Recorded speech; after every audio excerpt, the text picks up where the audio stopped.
Bonjour, alors on va voir comment installer le logiciel Omayo. Pour cela, il va vous falloir deux fichiers. Le fichier d'installation, Omayo Installer, et le fichier de licence si vous avez acquis la licence ou si vous l'avez obtenue par votre professeur par exemple. Pour l'installer, on fait un double-clic sur l'installeur de Omayo. On va sélectionner bien sûr la langue française. Suivant. Le contrat de licence ne pose pas de problème, on peut accepter les termes et faire suivant. Le dossier d'installation, répertoire d'installation, on va le laisser par défaut, Program Files x86, Real Games, Omayo. Suivant. On va laisser Connect.io même si on s'en servira très peu dans l'établissement, mais les plus curieux pourront aller voir quand même, c'est assez intéressant.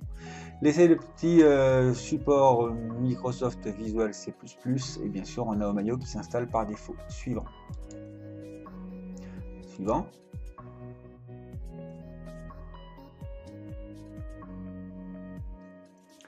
Terminé, une fois que c'est fait, on voit que deux icônes, deux raccourcis se sont affichés sur le bureau, Connect.io et Omayo. On va lancer Omayo pour voir ce que ça donne.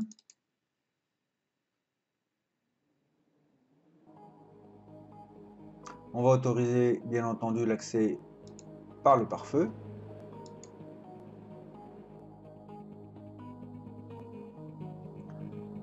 Voilà, et on va venir dans licence pour voir ce que ça donne. Et on voit que là, c'est une période d'essai de 30 jours. Autrement dit, il en est le 2 avril, ça va m'emmener au 2 mai. On va faire retour, puis nous allons quitter le logiciel.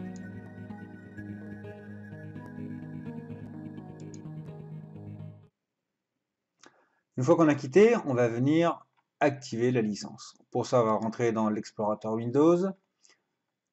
On va le mettre un petit peu en dessous, voilà.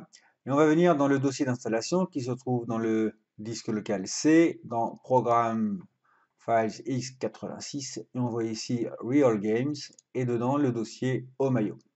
Le fichier de licence, on va venir le copier ou plutôt même le déplacer dans Omayo. Bien sûr, on valide le déplacement. Et là, on va pouvoir relancer Omayo, qui est ici.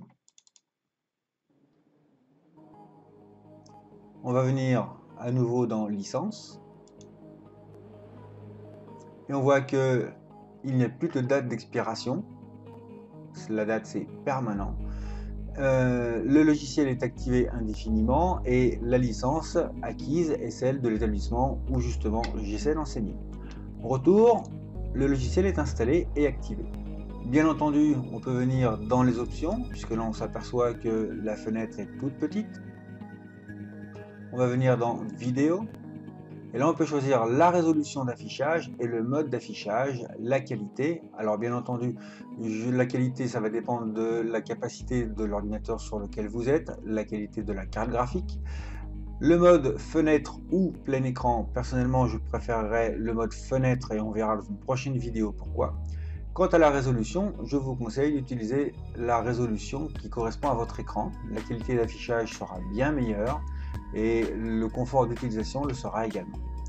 On acceptera les changements de paramètres vidéo.